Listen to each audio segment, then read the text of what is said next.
Right అండి. ఒకసారి తిరుమలరావు గారి దగ్గరికి వెళ్ళండి. తిరుమలరావు గారు రాష్ట్ర కాపునాడు కార్యదర్శి, సీనియర్ జర్నలిస్ట్. తిరుమలరావు గారు, చాలా ఇంట్రెస్టింగ్ డెవలప్మెంట్స్ అయితే చోటు చేసుకుంటున్నాయి. అంటే ఇన్ఫ్యాక్ట్ ఇంతకుముందు ఎప్పుడు ఆంధ్రప్రదేశ్ బీజేపీ చేయని విన్యాసాలన్నీ చంద్రబాబు నాయుడు గారిని ముందు కూర్చోబెట్టుకొని చేస్తుంది.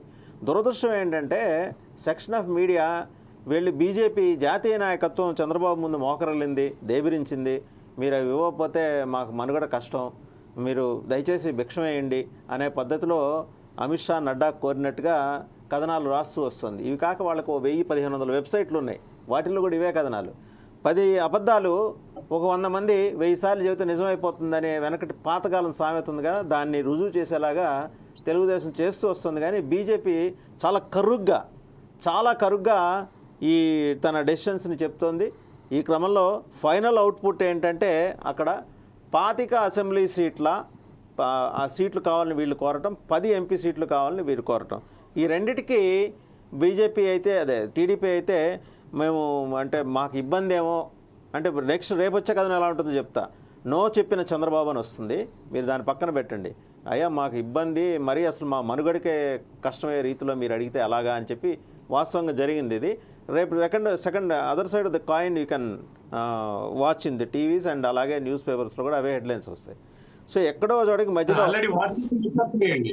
వచ్చేసి ఉంటాయి. ఇప్పటికి 17 అసెంబ్లీ సీట్లు, 7 పార్లమెంట్ సీట్లు మీరు కొంచెం సర్దుకోండి దయచేసి ఈ ఒక్క తాపకి అని చెప్పేసి టీడీపీ అభ్యర్థించినట్టు తెలుస్తుంది. అండ్ ఇంకొకటి అంటే దీని కౌంటర్ ప్రతిపాదన బీజేపీ నుంచి ఏమొచ్చిందంటే టీటీడీ చైర్మన్ పోస్ట్ 5 ఏళ్ళు బీజేపీ సభ్యులే ఉంటారు ఎవరో ఒకళ్ళు.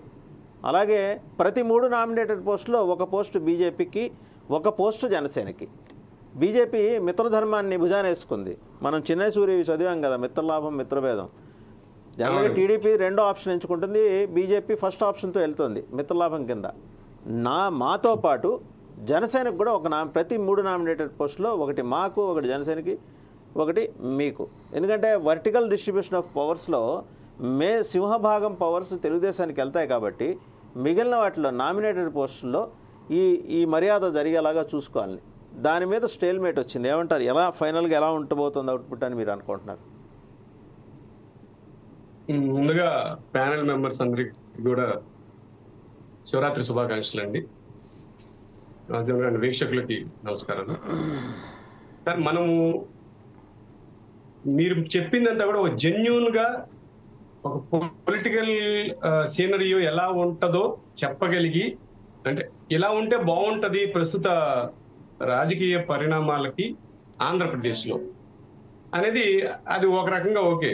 కానీ టీడీపీ వారు ఇలా సర్దుకోమని చెప్పి అడగటం అనేది వాళ్ళు ఏమి మాట్లాడలేదండి. నాకున్న సమాచారం ప్రకారం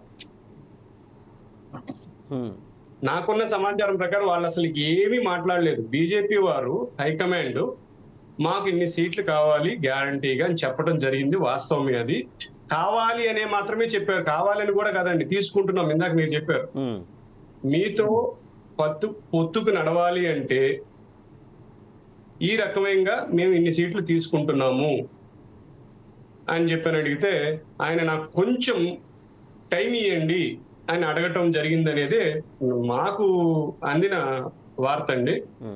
నెక్స్ట్ బీజేపీ జనసేన కూడా ఇక యాక్చువల్ గా పవన్ కళ్యాణ్ గారు కూడా ఇక్కడ చాలా చక్కగా ఆయన తన విఘ్నతని, తన రాజకీయ చతురతని చూపిస్తున్నారు సైలెంట్ గా ఉంటూ. ఎందుకనంటే బీజేపీకి ముఖ్యమైన విషయం ఏంటంటే ప్రస్తుతం బీజేపీతో పొత్తు అనే విషయాన్ని ఆయన ఎట్లా కన్ఫర్మ్ చేశారు. మిగతా ఏ వర్క్ ఉన్నా సరే వాళ్ళు ఏం చెప్తారో అది చేసుకోండి చంద్రబాబు గారు అని చెప్పేసినట్టు, అంటే మేజర్ పార్ట్ ఆఫ్ వర్క్ ఆయన బాధ్యత తీసుకుని కంప్లీట్ చేశాడు. ఆయన లాస్ట్ టైం కూడా మనం మాట్లాడుకున్నాం, తిట్లు తిన్నాము, ఏదో చేశాను, చీవాట్లు తిన్నామని. అంటే ఆయన మేజర్ పార్ట్ ఆయన పోషించారండి. ఒకటండి ఇక్కడ మనం సార్ డిస్పైట్ తిరుమలరావు గారు ఆయన ఎదుర్కొన్నంత సంఘర్షణ, పవన్ కళ్యాణ్ ఎదుర్కొన్నంత సంఘర్షణ మనం చెప్పుకోవాలి. ఎందుకంటే ఒక సెక్షన్ ఆఫ్ మీడియా ఎప్పుడు ఆయన్ని బీలిటిల్ చేస్తూ చూపిస్తుంది. కాదు ఒక్క నిమిషం. ఒక సెక్షన్ ఆఫ్ మీడియా ఆయన ఎప్పుడు బీలిటిల్ చేసి చంద్రబాబు ఎంత చెబితే అంత అన్నట్టు ఆయన చూపిస్తూ వస్తుంది. కానీ ఆయన పడ్డ స్ట్రగుల్ కానీ ఆయన కన్వే చేసిన విధానం కానీ కన్విన్స్ చేసిన తీరు కానీ బీజేపీ హెడ్ క్వార్టర్స్ని, ఇది highly appreciable. Let us look at that now. ఎందుకంటే అది గుర్తించాలి, ఇప్పుడు వాళ్ళు అర్థమైంది, అది గుర్తించాలి. మనము తప్పు పని చేశాం ఇంతకు ముందు, ఈ మీడియా అంతా కూడా తప్పు, పవన్ కళ్యాణ్ గారి మీద తప్పు ప్రచారాలు చేశాము, మనం చాలా తప్పుడు రాతలు రాశాము. ఒక సీనియర్ జర్నలిస్ట్ గా నేను ఎప్పుడు ఖండిస్తానండి ఈ విషయాన్ని. తప్పుడు వార్తలు రాయొద్దు, తప్పుడు ప్రచారాలు చేయొద్దు, మీకు నిజం ఉందా ప్రకటించండి అని చెప్పి. ఇప్పుడు వాళ్ళందరూ వాళ్ళ మొహాలు ఎక్కడ పెట్టుకుంటారో అర్థమైపోతుందండి. ఎందుకంటే ఈ పాయింట్ మీరు కూడా మీకు చెప్పాల్సిన పాయింట్. ఒక హరిరామ జోగయ్య ఎంత వెన్నుపోటు, కులానికి ఎంత నిజంగా ఎప్పుడు పాప పవన్ కళ్యాణ్ గారు ఎక్స్పెక్ట్ చేస్తుండ్రు. పాప ఆయన నిజాయితీ ఏదో కాపు సంక్షేమ సేన వచ్చాడు, ఇంత వయసులో కష్టపడుతున్నాడు ఆయన అనుకున్నాడు, కానీ పాపం పవన్ కళ్యాణ్ గారు ఆ గౌరవం ఇచ్చాడు.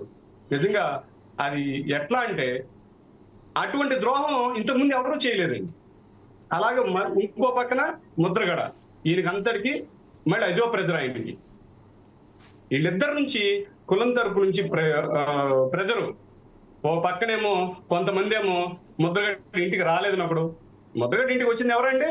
ఈరోజు జగన్ వచ్చారా లేదా చంద్రబాబు గారు వచ్చారా? పవన్ కళ్యాణ్ నీ దగ్గరికి వస్తేనే విలువ. ఒక మనిషి నీ దగ్గరికి వస్తే నువ్వే. ఇప్పుడు జగన్ వస్తే నువ్వు వెళ్ళావా? ఆయన పంపించిన దూతలు వచ్చారు నీ దగ్గరికి, నువ్వు వాళ్ళకి సాకిళ్ళు పడ్డావు ముద్రగడ ఇంట్లో. ఇంత ప్రెజర్లో కూడా పవన్ కళ్యాణ్ గారు ఎక్కడా తొనకట్లేదండి. చాలా స్టేబుల్ గా తను ఏ నిర్ణయం తీసుకోవాలనుకున్నాడో దానికి తగ్గట్టుగానే ఆయన పావులు కదుపుతున్నారండి. క్లియర్ కట్ గా ఓ పక్కన చంద్రబాబు గారికి చెప్తున్నారు, రెండో పక్కన బీజేపీ వారికి కూడా సర్దుబాటుగా మాట్లాడుతున్నారు. బీజేపీ ఏ రకంగానైతే ఒకటే చెప్పాను, బీజేపీ నుంచి హైకమాండ్ నుంచి ఒకటే వచ్చింది సార్. ఓపెన్ గా చెప్తున్నాను మీకు. ఇప్పుడు మీ ఇంతవరకు ఏ డిస్కషన్ లో కూడా చెప్పలేదు. బీజేపీ వాళ్ళకు కూడా ఒకటే ఒక ఎయిమ్ పడిపోయిందండి. ఈ రెండు కులాలని తప్పించి ఇంకో కులాన్ని అధికారంలో ఆంధ్రప్రదేశ్ లో కూర్చోబెట్టాలి. అది పవన్ కళ్యాణ్ ద్వారా కాపు కులాన్ని కూర్చోబెట్టాలి. తద్వారా నెక్స్ట్ వాళ్ళు మన బీజేపీకి సంబంధించిన వాళ్ళకు కూడా స్టెప్ బై స్టెప్ భాగం పంచుకోవాలి అనే విషయం మీద వాళ్ళు చాలా నిష్కర్షగా ఉన్నారు. Clear cut directions Pawan Kalyan గారికి ఇచ్చారు. ఎప్పుడో ఒకసారి చెప్పారు, బీజేపీ నాకు రూట్ మ్యాప్ ఇస్తే నేను రెడీ అని. ఆ రూట్ మ్యాప్ చాలా ఇంటర్నల్ గా చక్కగా ఫాలో అవుతున్నారు పవన్ కళ్యాణ్ గారు. పవన్ కళ్యాణ్ గారికి వచ్చి అసలు వేరే ఆప్షన్ లేదు ఇక టీడీపీ వాళ్ళకి. బీజేపీ వాళ్ళు 17 సీట్లు కాదు 25 సీట్లు అడిగినా ఇవ్వాల్సిందేనండి.